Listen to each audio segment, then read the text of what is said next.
ada sayur yang basi, intinya begitu. Sayur yang basi ini kita cegah untuk tidak diminum, tidak didistribusikan. Obat dan makanan mencegah terjadinya makanan yang diberikan kepada para anak sekolah ini bisa menyebabkan misalnya sebuah keracunan atau mungkin gizinya nggak pas.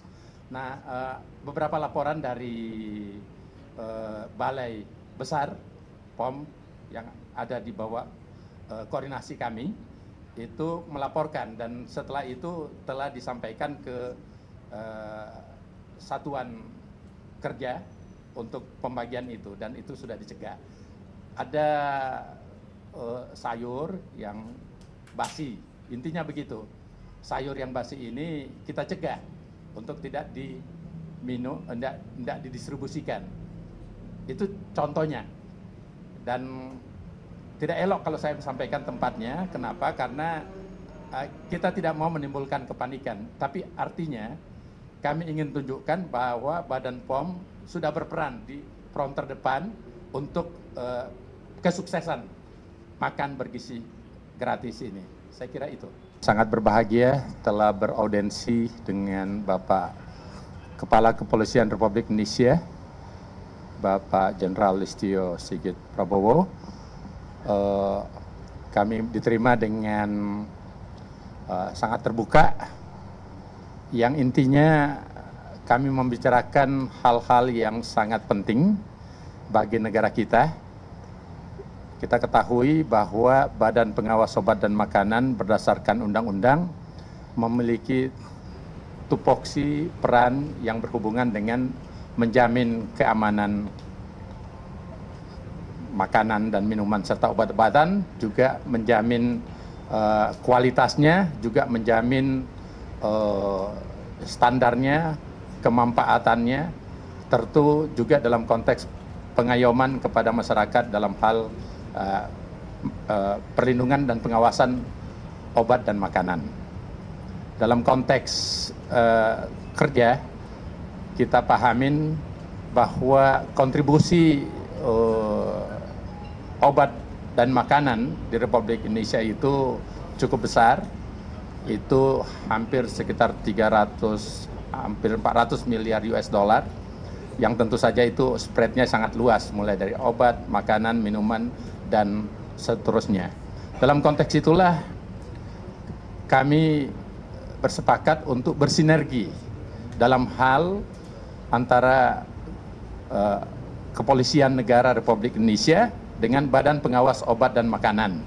Dalam hal apa? Sesuai dengan tupoksi Badan Pengawas Obat dan Makanan, yaitu perlindungan terhadap makanan, minuman, obat-obatan, suplemen, kosmetik, termasuk obat-obat dan seterusnya.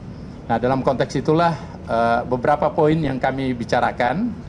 Yang pertama, ada tugas juga dari Presiden seperti yang saya sudah sampaikan, bahwa Badan Pengawas Obat dan Makanan juga harus berkontribusi untuk meningkatkan peran terhadap UMKM. Kita tahu jumlah UMKM di seluruh Indonesia itu ada pelakunya itu 66 juta. Tapi yang berhubungan dengan makanan, minuman, obat-obatan, dan obat tradisional, jamu-jamuan, dan sebagainya, itu kurang lebih 18 juta. Dan dalam konteks yang poin sekarang yang real datanya yaitu 4,7 juta pelaku usaha di bidang obat, makanan, dan sebagainya. Nah, yang terdaftar di tempat kami, yang terregistrasi produknya, itu untuk yang sifatnya makanan MD, itu ada 60 ribuan. Kalau diikutkan produk industri rumah tangga, 400 ribuan. Jadi dengan demikian maka target instruksi tadi ini kita berharap ingin berkolaborasi dengan Kepolisian Negara Republik Indonesia, karena ada keterbatasan Badan Pengawas Obat dan Makanan. Kita punya unit pelaksana teknis di seluruh Indonesia, jumlahnya cuma 76. Kemudian kita punya pegawai di seluruh Indonesia cuma 6.700. Tentu beda dengan kepolisian negara yang sebagai pengayom masyarakat sampai kepada terdepan. Ada Polsek, ada Polres, ada Kapoltabes, terus ada Polda, dan setingkat nasional yang jumlahnya ratusan ribu. Nah, kita ingin berkolaborasi untuk hal ini, untuk bekerja lebih ketat lagi untuk mencapai target-target tadi, karena dengan asumsi kalau UMKM-nya naik kelas, tentu akan mempunyai trigger reward kepada ekonomi nasional kita yang sangat besar.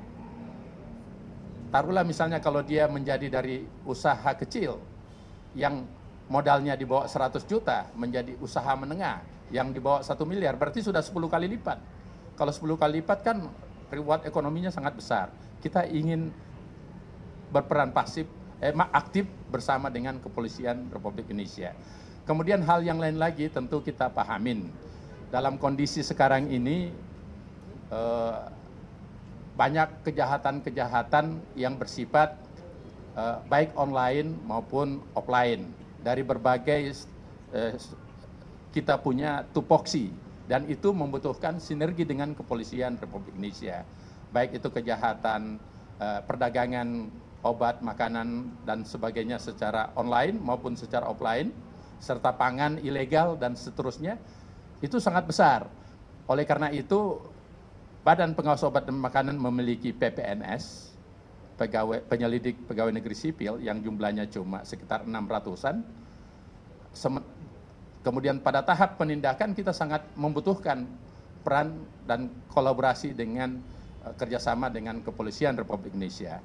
Oleh karena itu, kita pahamin dengan konteks itulah maka Badan Pengawas Obat dan Makanan juga berkomitmen untuk menuntaskan berbagai macam mafia-mafia yang terjadi di Republik Indonesia ini yang berhubungan dengan tupoksi kami, dan kami sudah sepakat dengan Bapak Kapolri untuk mendukung kami secara maksimal. Saya kira itu inti dari apa yang kami diskusikan tadi. Intinya bagaimana kami ingin secara perkuat secara maksimal untuk melayani masyarakat Republik Indonesia, melindungi masyarakat Indonesia dari persoalan-persoalan obat dan makanan yang bisa berpengaruh terhadap kesehatannya. Saya kira demikian.